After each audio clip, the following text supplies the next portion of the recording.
main deck path to exile. So a few tricks up her sleeve. On her right, David McDarby, Star City Games sweatshirt on there. Snapcaster Mage, Goblin Guide, Delver, Grim Lavamancer. So he's playing a really similar deck to Andrew Schneider, who we saw last round also. Right. David McDarby, for the record, is one of our 5 undefeated players. Okay. So David McDarby, a little different from Andrew Schneider's. His departures are Searing Blaze, Fire Blast, and that's about it. 3 Force of Will, 2 days, 3 Spell Pierce. Right, so really a lot of different options as far as burn spells are concerned. In the form of, Searing Blaze, something we wouldn't have normally expected. So turn 1, fetch land from David McDarby, followed by fetch land into Mother of Runes for Giovanna Dimperio. Among our undefeated players, we have 5 of them. Among them, you've seen Thomas Enevoldsen. He's currently undefeated. Also, Jerry Thompson. Yeah, those are some names that we've featured before. Quite possibly. The last one, Deshaun Baylock. Yeah, we haven't seen Jerry. We actually haven't seen on camera today. He's playing Dredge. Yeah, that's probably why we haven't seen him on camera today. So turn 2, Noble Hierarch, dropping Dryad Arbor. Remember that the Mother of Runes was actually dazed by David. So David's turn, he has Mountain, and he'll Chain Lightning. Right, Chain Lightning on the Noble Hierarch. Passing the turn, at least these burn spells having to go at Giovanna's creatures, that's probably where she'd want them to be. Yeah, exactly. The longer this game goes, the better her chances are. Her Knights will quickly outclass most anything in Dave McDarby's deck. Yeah, Maze of Ith comes down, and now Thalia, Guardian of Thraben, takes it onto the battlefield. Yeah. She also has a Knight of the Reliquary in hand, currently does not have the ability to cast it. But with one more land, David McDarby appears to not have too many answers to it. No, but he did just draw Price of Progress, and right now, that's for 6 damage on Giovanna. Right. Once Giovanna gets the Knight of the Reliquary in play, which she can here, what she should be careful about doing is knighting her non-basics into basics, if she can. Right. Now, not everybody knows that these blue decks play Price of Progress, but if you're aware of the card, there's no reason not to play around it. She's going to make Noble Hierarch. Yep, she says attack phase. Yeah, that doesn't actually swing for more damage as she could have swung Dryad Arbor if she wanted. Right. And then she will pass the turn. Probably doesn't want to get dazed, although if Dave McDarby had a daze, I think he would have countered that Thalia. Probably. But either way, saving the Knight of the Reliquary for another time. And Thalia, a really rough card against the blue-red Delver decks. Yeah. Everything in there, they're so tight on their mana. And they typically play 2 to 3 spells in a turn. Right. Dave McDarby there. I believe that white bordered card is a Brainstorm. That'll certainly help him. He has a Force of Will, Snapcaster Mage, Price of Progress, Goblin Guide, and a fetch land. And once he gets his 4th land, he can Snapcast that Chain Lightning. Right. Yep, that is a beautiful 5th edition Brainstorm. Staying classy as David McDarby. Now, if you're going to make your Brainstorms white bordered, why not make your basics white bordered too? Let's keep it a little consistent there. Right.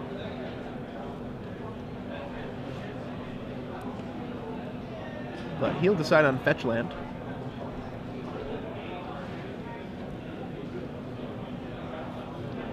And he's using it. What do you think he's going to do here? Well, yeah, he has no utility lands, but it looks like he's going for the Snapcaster, the Chain Lightning play, would be my guess. Right. He really doesn't like Thalia. Thalia will stop the Goblin Guide beatdown. It'll stop the Snapcaster beatdown. Just really has to get that out of the way. Yeah, so Snapcaster, Chain Lightning, paying the extra mana, getting rid of Thalia. Remember, currently, when Giovanna decides to, and she's cracking a fetch land, so when she decides to cast the Knight of Reliquary, it will be at least a 4/4. David McDarby does now have a Force of Will for it, however. Right. Now that Thalia is not in play, he can actually cast it. So in these matchups, appear that we're going late. Who would you say going late favors? Oh, definitely Giovanna. Her creatures are huge, and Dave McDarby's Goblin Guides just get way worse over time. Yeah, Sword's the Snapcaster Mage. Sword's not a particularly strong card in this matchup, I don't think. Not really. She would rather hit a Goblin Guide with it. She would rather hit. If she plays a fetch land and makes Knight of the Reliquary, probably she could have swung Dryad Arbor this turn, which I think was probably the correct play. Right, I think what she wanted to do, she wanted to keep Daze mana up, but even so, she has to realize that he probably would have dazed that Thalion. He probably doesn't have a daze. The Knight of the Reliquary was met with forced pitching Brainstorm. So, of McDarby's cards left, he has a Price of Progress, a Fire Blast, and another red card. Goblin Guide. Goblin Guide. So Giovanna has to be careful. She's ready to take a lot of damage from the Price of Progress. Goblin Guide, quite embarrassing against Mazavith. Yeah. And she's going to go with a Terravore. Wow. So one, so currently, 2, 3, 4 lands, I think. Well, it's a 4/4 Trampler. 5/5 on pretty command. much a 5/5. Yeah, 5/5 on command. She just has to be careful that she does not get double priced here. Right. Now, when your opponent has Island Mountain, that should raise some flags in your head about Price of Progress. You should ask yourself, why doesn't my opponent have any Volcanic Islands? Why Right. doesn't he have any non-basics at all? She's going to crack fetch land. Terravore, that's this card typically Savannah. getting Savannah. She's in for a rude awakening. Yeah, you should be getting basics at this point. That So said, currently, 10 damage is that we're looking at? yeah. Mother of Runes in play, her whole hand's on the table. She's actually only at 7 at the moment. Yeah, he has a Price of 7. Progress. She's actually, no, at 3. Oh. Got Price of Progress to deal 10. 1, 2, 3, 4, 5. X2 is 10, down to 7. Fire Blast means she's effectively at 3. And that's the Lightning Bolt. And that's the Lightning Bolt. Lightning Bolt you, and Fire Blast. So Dave McDarby got lucky drawing all that burn, but easily could have been prevented by Giovanna by just getting basic lands. I'm not sure if the only time where she really needed a basic land was that last one, I think. Maybe she could have done it the time before, but even so, on that board, David McDarby does not have to go through very much work to find, 2 more points of burn. It's possible he wins that race anyway. He doesn't, but anytime you're playing a deck and you find yourself with 5 non-basics and an empty hand, there's probably something you could have done differently to get a basic hand at some point. Guarantee that's probably a play she won't make, some mistake she won't make again. I agree. That was certainly a game she felt like she had in hand, and now doesn't have. Yep. All right, sideboard cards for Giovanna Dimperio. She has. She has 3 chokes in her sideboard, and I think those will come. I would imagine those come in. They're not. It's debatable. I think I would board in choke here. Choke, yeah. I mean, with the number of basic islands that she saw, she has to assume that none of his blue mana comes from other lands. Outside of that, her other cards, Enlightened Tutor, Dueling Grounds, Path to Exile, Oblivion Ring, nothing I'm really excited about playing. She has a Surgical Extraction. Hopefully that does not get boarded in either. Right. I mean, she has some marginal things. I would probably board in the Bajuka Bug. That can take out the entire graveyard for Snapcaster, but yeah, the Bajuka Bug with the crop rotation. Exactly. That's probably better than a lot of the things currently in the deck. Yeah, her deck though, pretty well set up to beat this red-blue deck. If the game goes past turn 3, 4, 5-ish, she should definitely win. And that's one of the reasons why Maverick is such a popular deck, is that it has a very good Delver matchup. Right, exactly. Remember, with a win here, David McDarby pretty much secures his top 8 spot. Giovanna will still have some work to do if she wins. Yeah, she's X01 right now. David McDarby X0. So he's looking for 1 more win. She'll need 2 more at the very least. And they're battling here in round 6 of our Legacy Open in Cincinnati, Ohio. Dave McDarby's sideboard, on the other hand, I'll run it down for you. He has 4 Surgical Extraction, he has 3 Pyroblast, he has 3 Submerge, 2 Sulfuric Vortex, and 1 of Searing Blaze, Blue Elemental Blast, Force of Will. Well, I like Searing Blaze, actually, in this matchup. Not a card you typically see, but I really do like it here. Yeah, this is exactly the matchup it shines in. Submerges will probably also be boarded in. Yep, I think we'll see Dave McDarby board in 3 Submerge, we'll see him board in 1 Searing Blaze. Sulfuric Vortex, depending on what kind of life gain he puts her on, that could be. Umezawa's Jite, Batterskull, these cards are a lot less scary when they can't actually gain the life. Now, how good is Spell Pierce in this matchup? Dave has 3 of those in the main deck. It can catch something, it can catch a Green Sun, it can catch a Swords to Plowshares, but... Is it the card that comes out? Yeah, I think so. I don't really like it too much. Force of Will, also not actively great, but it's really important to stop things like Thalia, like a Knight of Reliquary, things like that. You have to leave in some number. Right. I don't think he wants to board the 4th in, and he might even want to board 1 out. Well, one of the things that I've always heard Rug Delver players described saying Force of Will is a terrible, terrible card in Rug Delver. You play it in the deck because you need it to keep the format honest, and because Force of Will is too, I'm quoting here, is too good not to play. But at the same time, Blue-Red Delver hates 2-for-1ing itself. You know, so whenever possible, you try not to have to Force of Will things. Right. I mean, Force of Will is a split card. It's good, terrible. You know, it's either really, really good at saving you, it's making sure you don't die. Sometimes it just rots in your hand, though. Sometimes you have to 2-for-1 yourself. When you're countering, you know, a somewhat irrelevant spell, it's really not a good card. Yeah, it's miserable.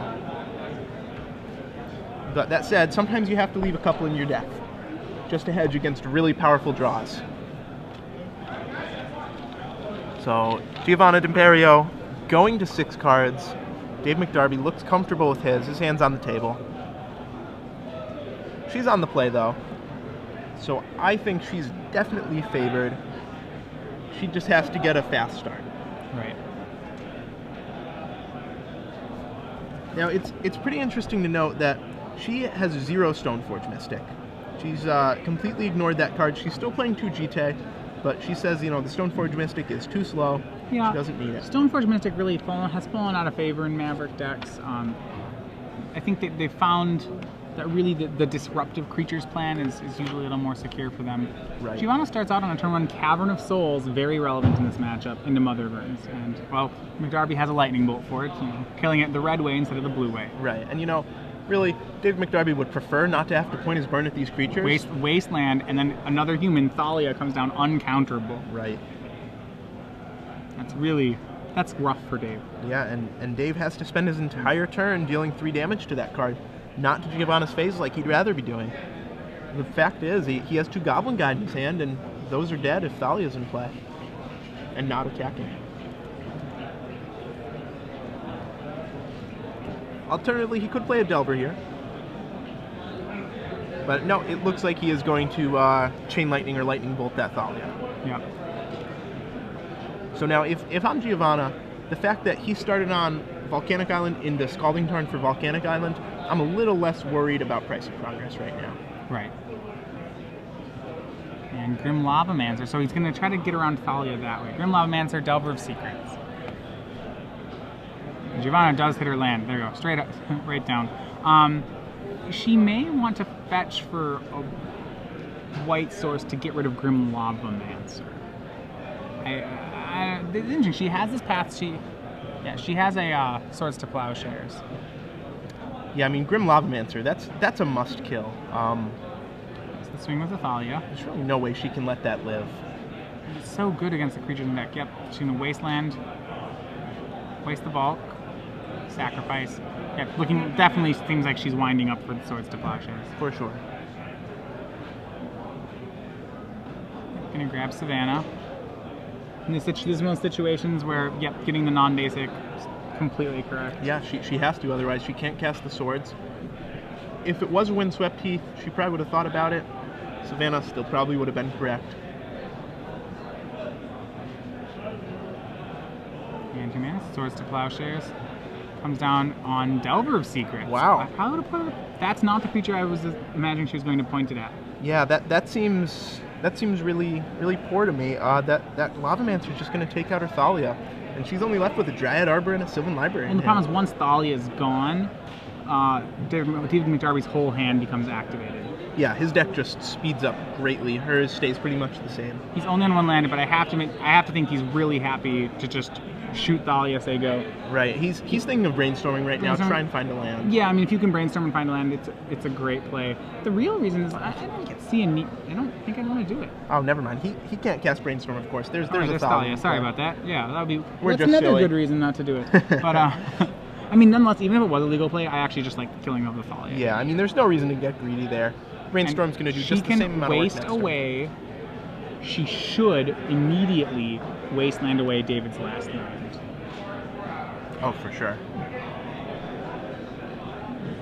That way he's going to be at the mercy of the top of his deck. She has so many fewer cards than him. I actually think her hope is to get a little lucky here, but she can, if she wastes him off his last land and she drops her Sylvan Library post combat because it's a non-creature spell. You know, so what she does is she wastes him. Then he uses the red mana to kill Thalia. Now that Thalia's dead, she can play her Sylvan Library. Right, and then she hopes if David doesn't draw lands, Sylvan Library will certainly draw her into a threat, and then she can just hopefully ride 1 or 2 threats to victory. Yeah, I really don't like her line here. I would have not played the Wasteland, and then I would have attacked, because David Darby probably going to Grim Lavamancer that. But if she wants to force the Grim activation, yes, and that's exactly it. She wastes there. So he's gotta, right? He's going to float a red now. Oh, he can't cast that. You can't cast that. Hold on, whoa. Hold on, he can't, that is... And he's drawn 3 extra cards. That's gonna... We're gonna have to stop on that. That's pretty bad. There's gonna be... Yeah, and she notices it too. Yeah, and hopefully this game state will be repairable. We can probably tell what 3 cards he drew. I know, I'm not positive on Judge Rulings, but I believe once the cards touch his hand, even if he hasn't rearranged his hand, they're considered indistinguishable from the other cards in his hand. I don't think you can just say, oh, these top 3 in my hand were the ones I drew. I think once they touch the grip, it's, right. You're done. That's definitely usually the ruling. The camera might make this one a little different, though. We'll wait and see what the judge rules. Yeah. Really unfortunate. So here's the cincher, is that it does not look like any of those top 3 cards were lands. No. So if that's the case, they're letting him put back 3 cards at random. That's huge. Advantage. That's huge, and that can't be right, because what if he gets one of those lands off it? That's can't be the correct Yeah, resolution. if I was Giovanna, I would definitely appeal I'd appeal this immediately. Because David has essentially gotten to draw 3, discard 3 at random. Right. Certainly not fair. So looks like they're talking it over right now. She's probably saying the same thing to the judge. She knows that that's not fair either. Yeah, I mean, David McDarby, I don't know if there was a land in those, but yeah, they should. Drew Levin says on Twitter, classic legal brainstorm. Right. Standard classic and the problem is, by just putting 3 back at random, the problem is if he did get a land in here, he's completely repaired his game state. Right. And, that's certainly not allowable. So it looks like the judge explaining a ruling to Dave McDarby. We're not sure what it is, but we'll let you know as soon as we do. Yeah. Now, the reason that I was saying that... The Wasteland, I mean, for sure the Valk is dead, however... now he has his land. Yeah, that's a really bad ruling, I think. Again, we're not positive what the judge said or what the ruling is. But this is Giovanna's really not getting a fair shake here. Yeah, and she was, oh man, that's tough. Dave McDarby now can Grim Lavamancer that Thalia. She's not out of the game or anything. She does have that Sylvan Library. Yep, she's going to attack with the Thalia. Yep, and this is going to activate.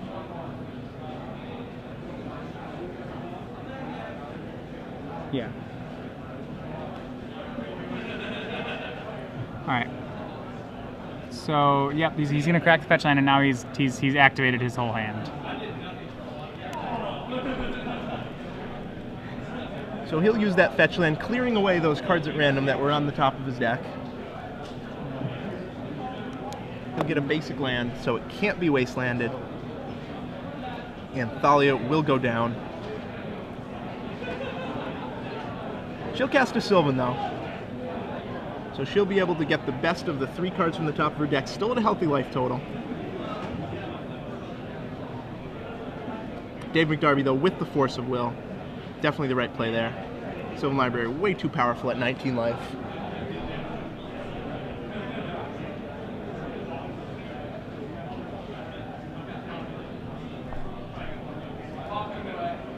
So, to those of you saying on Twitter that they can't change the rules because it's on camera, well, that's not really true, because if the game state is repairable, they want the judges to have as little intervention as possible. They want the game state to be as it should be. And, usually only the head judge has the ability to reverse that ruling or to make an exception to the MTR, but only if appealed, though. Yeah, well, we will keep you informed on any judging decisions that happen here, but we will proceed with this game as played right now, as that's what the players have done. Right. And as events develop, we will let you know about it. Thank you so much for people who are weighing in on the situation. It is a difficult situation. It is being worked on. Right. Continuing on though, the fact that now the Sylvan Library was force of willed, Giovanna really doesn't have any way to get back into this game. It doesn't seem. Right. Did he have that force of will before the brainstorm? Yes, he did. Okay. Yeah, the force of will was in his hand, but he couldn't cast it due to Thalia. So another Grim Lavamancer comes down. Giovanna draws a green Sun Zenith. Yeah, so the Sylvan Library is likely needing a force of will regardless. Right.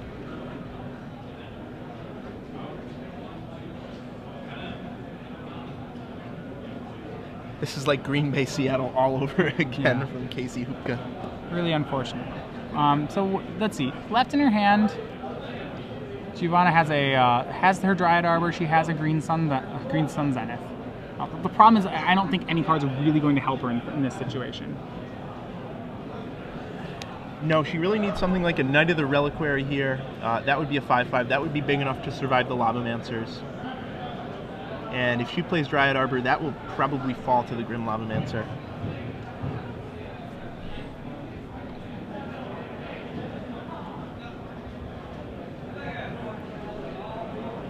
Alright. Players, yeah, the green creatures she can find here, none of them really big enough. The problem is that David McDarby has enough cards just actually in his graveyard and hand to almost just burn her to the face for 16.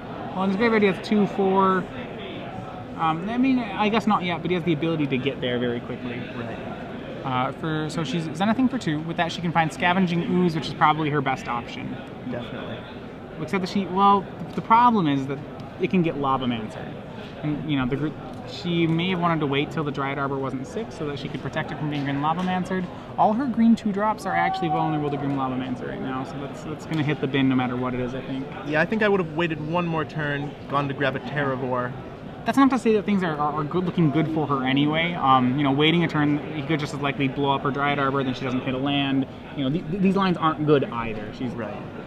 So that, you know, you can't criticize too much for making a line that's a little weak when all your lines are probably losing. Yeah, she goes and grabs a Scrib Ranger. And I like that. Marginally better than a Pride Mage. Sure. Yeah. She's gonna have to run 2 or 3 times to get into this game, and this is as fine a way as any to start.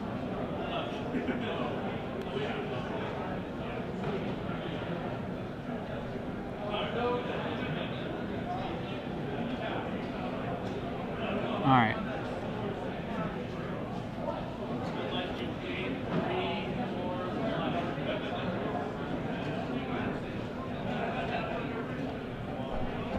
So Dave McDarby's main phase.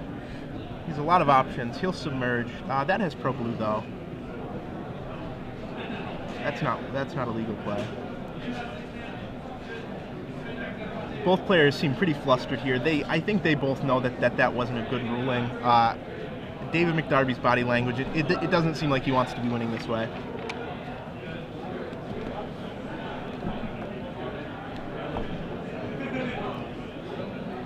He should probably be Grim Lavamancing the Scrib Ranger right now. And swinging it.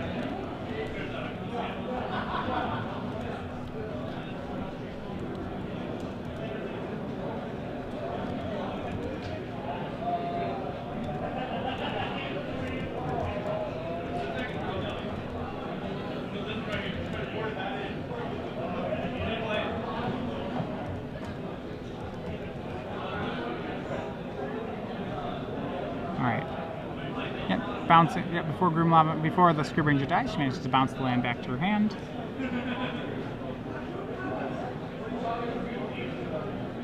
Yep, but now David McDarby in a commanding position. 3 creatures to Giovanna Dimperio's 0.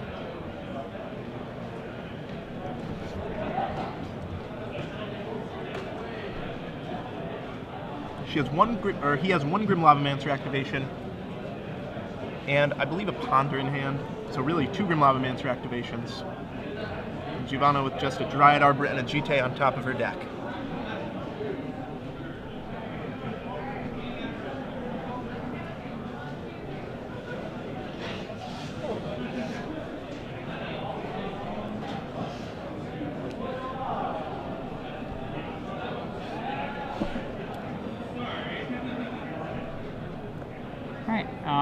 She managed to make him without his GT, so unfortunately he's going to have to find a creature to equip it to, and McDarby. Yeah, so McDarby's going to deny her that creature to put the GT onto.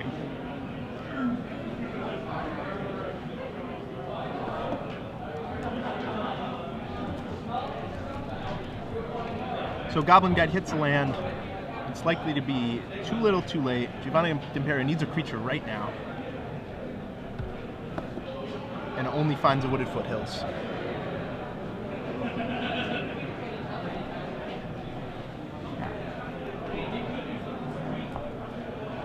David McDarby's hand is stocked. He has 2 Submerges and a Chain Lightning. Thalia on top of her deck will momentarily pick up a GT, but will not do too much here. Right, and Ponder out of David McDarby. She's at 12. The problem is, yeah, sticking a creature is going to be very hard. As long as David can reload his graveyard here, he should have enough damage to take out whatever creature she plays. Her current Knight of the with the exception of a Knight of the Reliquary, which actually would be big enough to survive. I don't know if it would be big enough to race here, though. Like, you know, maybe she draws Knight of the Reliquary and makes one. I mean, she could, as long as she can get GT on it, there's a chance.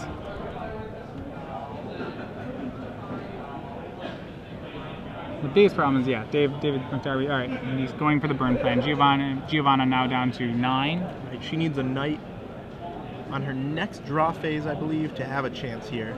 Right, and Thalia back into play. Thalia, unfortunately, still another card that can be Grim Lavamancer. Yeah, and because Giovanna knows about the Submerge in Dave McDarby's hand, she's not playing her Savannah. Right. So no, can't submerge. She doesn't have one. So he's gonna instead go for the Grim Lavamancer activation.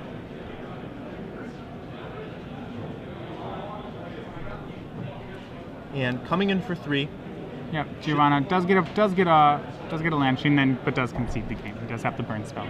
So David McDarby defeats Giovanna Dimperio 2 games to 0. Yep, he will move on to 6-0. She'll drop to 4-1-1. 4-1-1, likely in a tournament of this size, out of the running, but she does have very high tiebreakers. She's top of tiebreakers heading into this. If she can win her next 2, she stands a good shot of sneaking into 8th place. Right.